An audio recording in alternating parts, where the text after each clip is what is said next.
Après plusieurs années de travaux, le ministre de l'Enseignement secondaire technique et de la formation professionnelle et son homologue du tourisme, de la culture et des arts ont procédé vendredi 3 février dernier au lancement officiel des classes sportives. Le permis de conduire est un certificat de capacité autorisant la conduite de véhicules automobiles. Comment l'obtenir en République du Bénin et quelles sont les différentes catégories? Éléments de réponse dans ce journal.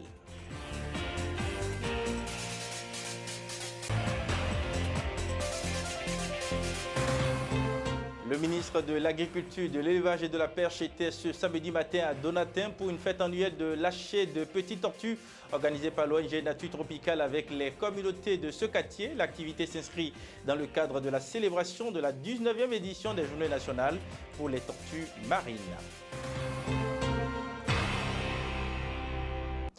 Mesdames, Messieurs, bonsoir et bienvenue à cette édition de la nuit sur GovTV Africa. Nous sommes le lundi 6 février 2023 et tout le plaisir est pour moi de vous présenter donc cette édition de la nuit. Je le disais en titre, le ministre de l'Agriculture, de l'Élevage et de la Pêche était ce samedi matin du moins à Donatin pour une fête annuelle de lâcher de petites tortues organisée par l'ONG Nature Tropicale avec les communautés de ce quartier. L'activité s'inscrit dans le cadre de la célébration de la 19e édition des Journées nationales pour les tortues marines. Les images.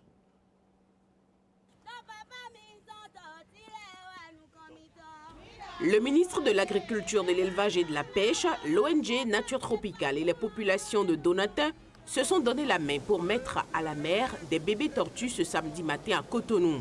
C'était à l'occasion des Journées nationales pour les tortues marines, 19e édition. Un cadre propice pour saluer également la première décision au Bénin, il y a un an, de la création des aires marines protégées de Donatin et de la Bouche du Roi. Les Journées nationales pour les tortues marines sont l'occasion de saluer et sensibiliser l'opinion publique sur la protection de ces espèces et les actions des éco-gardes. Et ces journées constituent des occasions de sensibilisation du grand public sur la protection de ces espèces. Mais aujourd'hui, c'était très important de lier ça avec la décision du gouvernement qui renforce nos actions, mais aussi communiquer sur les actions que mènent des bénévoles, les éco-gardes. Avec l'appui de certains ministères, l'agriculture, l'environnement et le cadre de vie au cours de l'année 2022, nous avons atteint un certain niveau qu'il fallait montrer au grand public. Parce qu'après avoir eu du petit matériel pour renforcer les capacités, appuyer les éco-gardes, c'est que les éco-gardes qui sont des bénévoles ont commencé par donner des résultats très intéressants. Aujourd'hui, nous avons plus de bébés tortues. Ce n'est pas Nature Tropicale qui est sur la place pour surveiller partout. C'est des volontaires que nous avons identifiés, à qui nous avons donné des formations, du petit matériel. Et c'est ces volontaires-là qui font les patrouilles la nuit, collectent les œufs, mettent les œufs en incubation, obtiennent des bébés et, avec les touristes, retournent les bébés en mer. C'est-à-dire que pour que la chose soit plus durable, c'est qu'il est important qu'on montre au grand public ce qui se fait, mais aussi qu'on suscite des volontariats encore plus et avoir des moyens pour appuyer ces éco-gardes qui feront du merveilleux travail pour le gouvernement, pour l'État, pour le pays. Pourquoi? Parce qu'une des priorités du gouvernement, c'est de développer le tourisme balnéaire. Et développer le tourisme balnéaire, les gens ne viendront pas pour voir simplement la mer. À la mer, plage propre, mais quand on retrouve encore des espèces marines proches de la côte, je crois que ça donne un plus d'effet. Et c'est pour cela que nous sommes là pour accompagner. Grâce aux actions de l'ONG Nature Tropicale, les espèces halieutiques en général ne connaissent plus de tristes sorts sur les côtes béninoises. Et le ministre Gaston Dossoui, malgré son agenda bien chargé, a tenu à manifester son soutien en prenant part à cette activité au regard de son importance pour la nation entière. Les pêcheurs affirment que les grosses tortues déchirent leurs filets. Et pour ça, à défaut de pouvoir les garder pour être peut-être attrapés par la suite, ils essaient de les tuer, de les jeter en mer. Mais c'est aussi une perte sèche. Les informations reçues sur place montrent que l'année dernière, on a perdu plus de 320 tortues mortes comme ça. Et si tout cela vivait, si tout cela, la moitié pondait, le monde va se repeupler, le monde aquatique va se repeupler et nous aurons plus de richesses à partager. On ne partage pas la misère, on ne partage que la richesse. L'écotourisme deviendra au fait, une source de revenus encore pour notre pays parce que voilà des espèces rares qu'on ne trouve pas partout et qu'on a. Aujourd'hui, j'ai la chance, en venant, on a capturé plutôt une tortue verte, espèce très rare, que j'ai eu le privilège de baguer et de relâcher à la mer. Que cela soit une pratique courante pour nous tous. J'invite les autorités locales à accompagner de leurs modestes moyens ces bonnes œuvres, ces bonnes initiatives. Et que ça rentre dans nos programmes courants de sauvegarde de l'environnement, de défense de notre territoire et de défense de tout ce qui pourrait apporter la recherche chez nous. Il ne faut pas être ministre des pêches avant de savoir que ça nous préoccupe. Il ne faut pas être ministre de cadre de vie pour dire que c'est ça qui nous préoccupe. Le ministre du tourisme en a besoin. Le ministre de l'économie en a besoin. Le ministre de la famille en a besoin. Le ministre de la santé en a besoin. C'est tout le gouvernement que j'invite à travers cette visite-là à jeter un regard beaucoup plus bienveillant sur cette activité. J'ai dit. L'implication des autorités dans la protection des espèces halieutiques se manifeste progressivement. Et l'adhésion des populations au combat de l'ONG Nature Tropicale est vivement encouragée afin de parvenir à un développement des activités alternatives rémunératrices pour les populations locales. Le permis de conduire est un certificat de capacité autorisant la conduite de véhicules automobiles. Comment l'obtenir en République du Bénin et quelles sont les différentes catégories? Mesdames, Messieurs, éléments de réponse dans cette interview de Serge Innocent Guédézoumain, directeur d'une auto-école de la place. Suivez. Un permis de conduire est un type de transport qui permet à tout usager de conduire un véhicule selon sa catégorie. En République du Bénin, pour obtenir un permis de conduire, il faut s'inscrire dans une auto-école agréée et suivre la formation du code de la route et celle de la conduite des véhicules automobiles et des véhicules en général. Par rapport au permis de conduire, il y a un seul permis de conduire qui a assez de catégories sur ce permis. Par rapport aux catégories, nous allons parler de la catégorie A1 qui sert à conduire les véhicules à 2 roues, c'est-à-dire les cyclomoteurs, les vélomoteurs, dont leur cylindre est de 0 à 75 cm3 et l'âge minimum pour l'obtention de ce permis est de 16 ans. Et après le A1, nous avons le A2 qui sert à conduire les véhicules de 2 à 3 roues. Je vais parler des cyclomoteurs, des motocyclettes, les quadricycles, etc., dont leur cylindre varie de 0 à 400. Et pour l'obtention de ce permis, il faut avoir au minimum 18 ans résolus. Et pour la catégorie A3, ça nous permet de conduire les véhicules de 0 à 1. Je dis 1 pour la cylindre.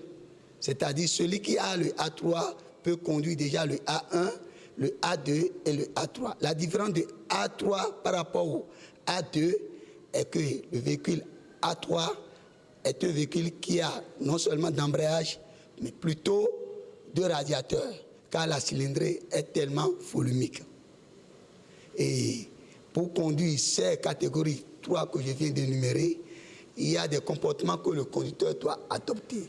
Il doit bien assis sur la selle, avoir ses genoux bien accrochés au réservoir, les bras légèrement fléchir, et celui dont il a remorqué doit faire corps avec le conducteur. Et ces 2 usagers doivent avoir leur casque. Ce casque peut être intégral ou enveloppant. Et le permis de la catégorie A3 aussi, avant que le conducteur ne démarre, il doit vérifier le rétroviseur, c'est-à-dire ce rétroviseur de côté gauche, les clignotants, son feu stop, les liquides, l'essence, l'eau dans le radiateur et ces systèmes de freinage.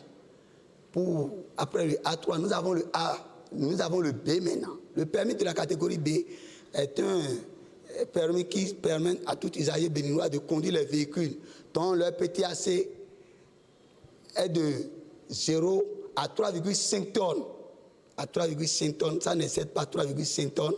Et ce dernier peut conduire des marchandises ou des matériels et transportant aussi des personnes de 1 à 8 places assises sans le siège du conducteur. Et ce véhicule peut être aussi attelé par des remorques dont leur PTAC ne dépassera pas 700 kg. Et après le B, il faut s'attendre à la catégorie C, qui sert à conduire les véhicules de transport de marchandises ou de matériel, dont le PTAC ne dépasse pas 18 tonnes. 18 tonnes, et ce véhicule, le conducteur qui veut conduire ce véhicule doit avoir résolument au minimum 21 ans. Après le C, nous avons le C1, qui sert à conduire les véhicules articulés, les titans, c'est-à-dire les semi-remorques, dont leur PTAC excède 18 tonnes. Et le conducteur doit avoir aussi au minimum 21 ans pour conduire ce véhicule. Après le C, nous avons le E, le permis de la catégorie E. Celui qui voudrait avoir le permis de la catégorie E serait quelqu'un qui a déjà le B ou le C ou le C1, car le permis de la catégorie E, c'est à tracter les remorques dont le PTAC ne dépassera pas aussi 700 kg. Et pour l'obtention de ce permis, celui qui a la catégorie B, qui sollicite le E, devrait avoir au minimum aussi 18 ans. Et quant au C, C1, D ou TR, ce dernier doit avoir aussi 21 ans pour conduire la catégorie E. Excusez-moi aussi. Il y a la catégorie D. Dans la catégorie D, nous avons le TR, qui est T restrictif, qui sert à conduire les minibus dont le PTAC excède maintenant 3,5 tonnes, comportant plus de 9 places assises sans le siège du conducteur. Et pour l'obtention de ce permis, il faut avoir aussi 21 ans. Et vous devez être quelqu'un qui aurait déjà le permis de la catégorie B depuis 6 mois au moins sur le territoire national du Bénin. Et pour le D plein, qui sert à conduire les autocars, vous devez avoir aussi 21 ans comme âge résolu. Et ça sert à transporter des personnes de 20 à 10. De 20 à 10, l'âge minimum est de 21 ans. Et la catégorie F aussi s'obtient ici au Bénin. Celui ou celle qui veut avoir la catégorie F devrait être quelqu'un infirme, c'est-à-dire les handicapés. Et tout ce qui a été dit tout à l'heure pour la catégorie B est attribué au F. Mesdames, Messieurs, ce journal se poursuit après plusieurs années de travaux. Le ministre de l'Enseignement secondaire, technique et de la formation professionnelle et son homologue du tourisme, de la culture et des arts ont procédé vendredi 3 février dernier au lancement officiel des classes sportives. 89 établissements scolaires ont été retenus sur l'ensemble du territoire national pour la phase pilote de ce programme. C'est le collège d'enseignement général de Bégamé qui a accueilli le lancement officiel du dit programme. Ulrich Assagbakpe et Koudous Bissireo pour le compte rendu. La grossesse aura duré plusieurs années, mais l'accouchement a fini par avoir lieu ce vendredi 3 février 2023 au grand bonheur des élèves passionnés des arts et de la culture. Il s'agit des différentes activités relatives aux classes culturelles. Un programme institué par le programme d'action du gouvernement du président Patrice Talon, dont le but est de former les élèves dans plusieurs disciplines artistiques et culturelles. 4 sont retenus au total dans ce programme, à savoir les arts plastiques, la danse, le théâtre et la musique. Un programme bien concocté qui a subi un travail préalable de longue haleine. Le projet des classes culturelles a été institué par décret en 2018. Et depuis le 8 juin dernier, donc le gouvernement a autorisé qu'à cette rentrée 2022-2023, on puisse implémenter ces classes culturelles dans les établissements. Il faut dire qu'il y a eu plusieurs étapes avant qu'on vienne à ce jour, 3 février, jour de la rentrée. Et il y a eu d'abord la rédaction des curricula. Je veux parler des programmes qui ont été réalisés avec la participation des acteurs culturels, qui sont des formateurs, des enseignants de l'INMAC, ceux des établissements qui enseignent déjà les arts et avec d'autres personnes ressources. Donc je disais tantôt qu'il y a eu la rédaction des curricula. Après la rédaction des curricula, nous avons procédé au casting pour pouvoir recruter les encadreurs culturels. Ces castings ont été faits sur toute l'étendue du territoire national. Il y a eu ensuite l'acquisition du matériel. Et après l'acquisition du matériel, donc vous avez vu un peu ce qu'il y a. Ce que vous avez vu ici, c'est exactement dans 89 établissements. Ce sont 16 communes plus Cotonou où ce sont les arrondissements qui sont ciblés. Donc à Cotonou, vous avez 13 arrondissements, donc 13 établissements. Donc après la distribution du matériel, nous avons procédé à la formation des encadreurs culturels avant qu'on ne se retrouve aujourd'hui pour la rentrée des classes culturelles. La phase pilote de ce projet, officiellement lancé ce jour, se déroulera dans 89 établissements scolaires sur l'ensemble du territoire national. Au Sejek-Begame, établissement scolaire qui a accueilli le lancement officiel du programme, l'on note un engouement débordant des apprenants à ces activités culturelles. Un constat qui émeut les autorités présentes, le ministre du Tourisme, de la Culture et des Arts et celui en charge de l'enseignement secondaire technique et de la formation professionnelle qui ont parcouru chaque atelier pour constater de visu le démarrage effectif des activités. Pour moi, c'est un jour attendu il y a longtemps et c'est un jour très heureux.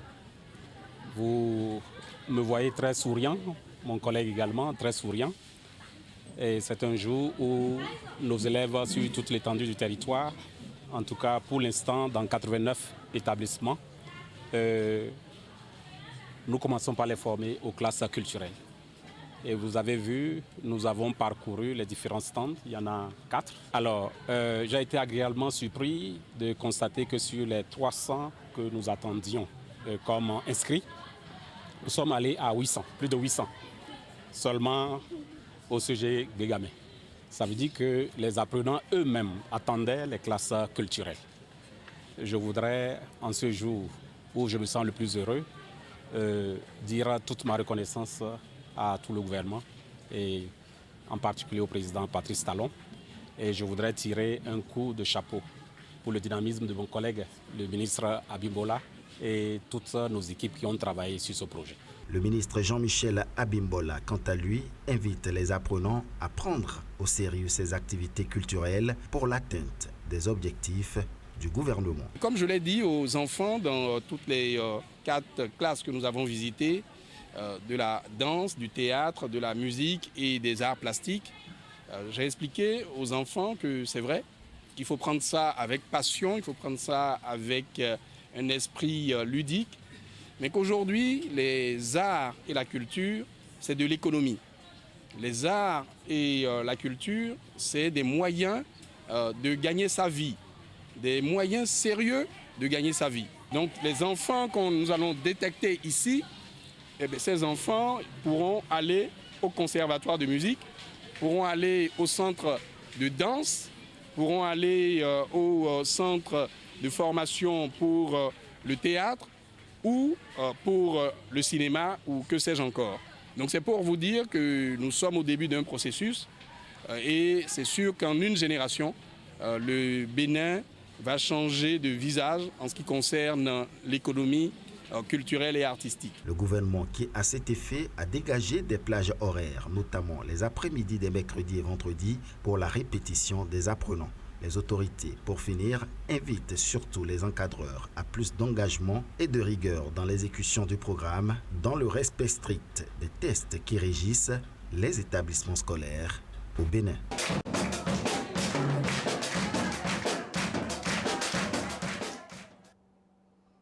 Et oui, ce journal se poursuit, mesdames et messieurs. Clap de fin pour la nouvelle version des Jeux universitaires ce samedi 4 février à Savalou. L'université d'Abomey-Calavi s'est remarquablement fait distinguer parmi les entités privées comme publiques au cours de cet échange. Le point dans ce reportage. Les rideaux sont tombés sur la 9e édition des Jeux universitaires du Bénin. La finale du match de football a clôturé l'événement dans l'après-midi dans les collines à Savalou ce samedi 4 février 2023 avec la présence effective du ministre des Sports Osvaldo Meki, du préfet des collines, du DG OBSU et du roi de Savalou, Dada Ganfon Baguidi 15. À la fin de cette édition, c'est un motif de satisfaction pour Osvaldo Meki, ministre des Sports, et du directeur général de l'Office béninoise du sport scolaire et universitaire, Alexis Dona, à Kakpo. Je suis heureux. Je veux remercier toutes les universités publiques et privées qui ont participé à cette belle édition des Jeux universitaires du Bénin. Remercier chacun des athlètes, remercier tout le comité d'organisation et remercier la presse pour toute l'animation qu'on a pu constater autour de cette édition. Et vous le voyez, les gens sont très heureux, les étudiants sont venus de partout, ils sont contents, chacun pousse son équipe, les équipes masculines, féminines. C'est notre façon à nous de consacrer la renaissance du sport universitaire et vraiment je veux dire merci à tout le monde. Nous sommes décarcassés pour la réussite de l'événement et aujourd'hui tout fini sans qu'il n'y ait aucun problème. Je crois que ce n'est qu'un motif de satisfaction et de joie qui m'anime en ce moment. Parfait dans ce bas monde, je crois qu'on a tiré le leçon de tout ce qu'on a fait. D'ailleurs, c'est la première édition de la forme totalement revue des Jeux universitaires. Sinon, avant, on regroupait seulement les universités qui se seraient exprimées et on faisait la phase nationale. Aujourd'hui, on a joué les phases de zone. On est aujourd'hui en train de finir la phase nationale. Je crois qu'on va tirer le leçon de tout ce qui s'est passé durant cette compétition pour parfaire les éditions à venir. 32 entités universitaires publiques comme privées du Bénin se sont retrouvées à Savalou pour célébrer le sport de laboratoire. Elles se sont challengées dans 4 différentes disciplines sportives. L'athlétisme, où il y avait le lancer de poids, le saut en hauteur et en longueur, le 400 mètres masculin et le 100 mètres féminin. Le handball, le basketball, où chaque université présente s'est fait représenter chez les dames que chez les hommes. Saliou Odoubou, préfet des collines, est heureux de cette compétition organisée dans son département. Ici à Savalou, vous avez vu depuis le 29 janvier jusqu'au 4 février, nous avons vécu des moments intenses de joie et de bonheur. Parce que vous avez vu la qualité des athlètes qui nous ont donné assez de plaisir. Je suis très heureux parce que je l'avais dit à l'entame qu'ici, tout se passera bien et tout s'est effectivement bien passé. Vous savez, quand on organise ce genre de compétition et qu'il n'y a pas de situation, c'est la première autorité qui s'en réjouit. Donc je suis très heureux et remercier les organisateurs, remercier les athlètes qui nous ont donné beaucoup de plaisir et remercier l'ensemble du département des collines et tout le Bénin entier. Au terme d'une finale âprement disputée, c'est la faculté des sciences techniques FAST de l'université d'Abomey-Calavi qui a dominé l'école supérieure d'administration et d'économie ESAE sur un score étriqué de 1-0. Un résultat qui consacre l'équipe de l'université d'Abomey-Calavi championne au football. Mesdames, Messieurs, c'est sur cette note sportive que nous mettons donc un terme à ce journal du soir sur GovTV Africa. Passez donc une excellente soirée en notre compagnie. L'actualité reste en continu sur GovTV Africa. Serge Vivien Cougnemont, je suis.